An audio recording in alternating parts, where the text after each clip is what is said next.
Sahroyi bir ayolning o'g'ilchasi bor ekan. Undan zarar ko'rmagan biron kuni yo'q ekan. Qozondagi taomni tepib qochib ketar ekan, meshidagi suvini sepib qochib ketar ekan. Qarg'ar ekan bolasi. Qila olmasdan ipini qirqib ketganida u kir yoyganda ipini, "Voy ipimni qirqmagin. Qalbingga ilm to'lgur. Voy meshimni teshmagin. Ka'baga imom bo'lgur. Voy o'lmasam.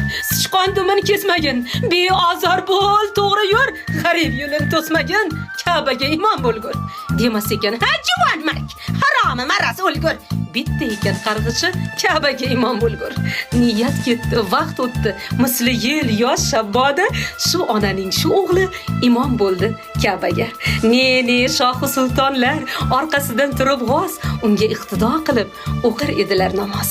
Duolar shum boladan chiqdi bir xush nafasli imom hofizi Qur'on Abdurahmon Sudaysi.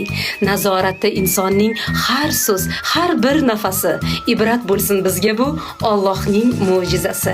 Komil inson ko'rdingmi? Marhabo, balki ular ota-ona elidan duo olgan bolalar. Bolangizni qarg'amang.